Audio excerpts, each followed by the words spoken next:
everyone, it's me, Lindalee, and I was recently invited to the Disney and 20th Century Studio Press Junket of the new movie, The Call of the Wild. Unlike regular press junkets or red carpets where I'm one-on-one with the actors, this was a roundtable event, where lots of different media outlets come and take turns asking questions to the talent. For today's interviews, we had the star of the movie, Harrison Ford, who plays Thornton, Cara Gee, who plays a native Indian in Alaska, and director Chris Sanders. In case you're not familiar with the story, The Call of the Wild is about Buck, a big-hearted dog whose easygoing and happy life gets turned upside down when he is stolen from his California home and transplanted to the exotic outdoors of Alaska in the 1890s. He meets a human named John Thornton, and the two embark on an epic adventure. As the newest rookie on a mail delivery dog sled team, Buck experienced the adventure of a lifetime as he ultimately finds his true place in the world. Before the interviews, I had a fun photo op to make it look like I was John Thornton in the movie poster for the film, and then I was on my way to the interviews.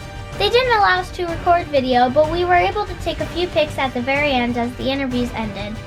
Here's how the interviews and my questions sounded. So I'm here with Harrison Ford, and you've played such memorable roles like Indiana Jones and Han Solo.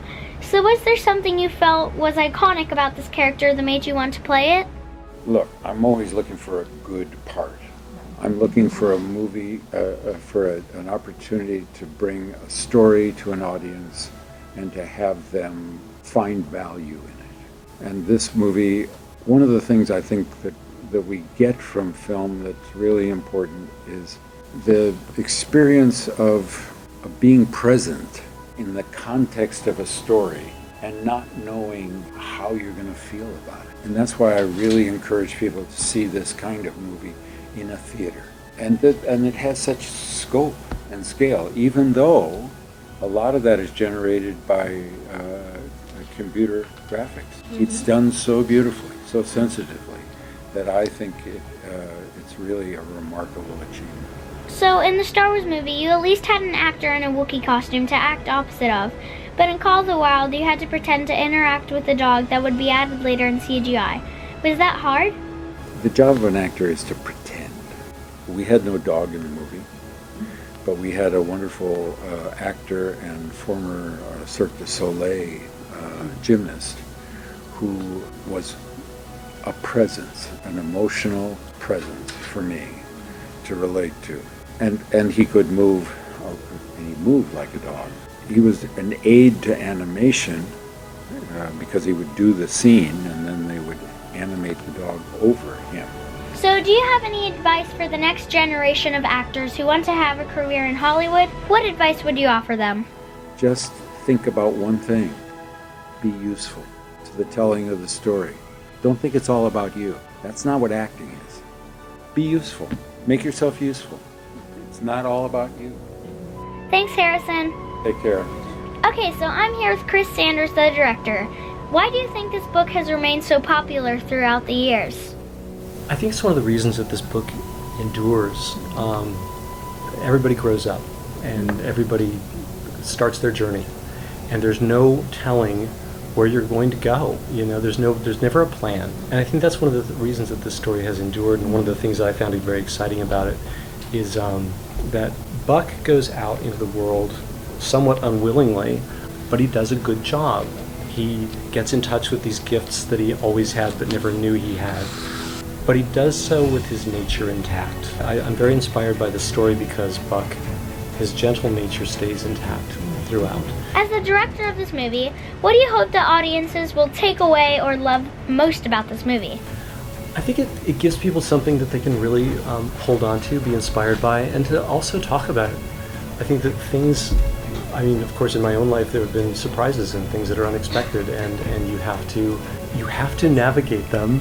You're compelled to, and I think that finding ways to pick yourself back up after you've fallen down is something that nobody really talks to you much about. I think when you're a kid, you see a lot of stories about people who believe in themselves and find something that they want or accomplish something. And I think one of the things you don't realize is that believing in yourself means picking yourself back up after things go terribly wrong. And that's the thing that I think is in this story that's great. So since you've worked a lot in animation, was it a little easier to at least create some of the CGI animals that we saw in this movie? Absolutely. With the latest technology, but nonetheless, it's an animated character. Buck and these dogs and these wolves, they're animated characters, and I think that they have that kind of charm, and they have that ability to reach an audience and endure. So it's a bit of a fable that we're bringing to life, which is one of the reasons I thought it was exciting that we did it in this way. I'm chatting with Cara Gee. What are you most excited about for people to take away from this movie? I'm excited for the next generation to see it and for it to live on and on. I think it's a part of a really incredible storytelling tradition, and I think that to watch The Call of the Wild grow as a story and evolve and change is a beautiful thing. And look who's here, Buck, the CGI dog from the movie. I can't believe it. So Buck, as a computer animated animal actor, what was it like having to work with real human beings on the set?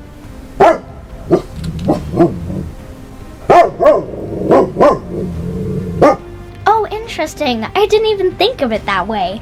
What was the most challenging scene in The Call of the Wild you had to shoot? Well, yes, that sounds hard, but you pulled it off. Or should I say, you pulled it. Arf, arf.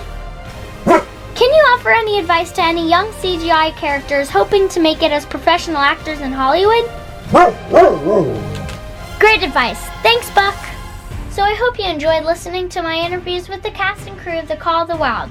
Make sure to hop on your bobsled and race into theaters on February 21st, 2020 to see it. On the scene from Beverly Hills, California, I'm Lindalee. Thanks for watching and listening. Bye, guys.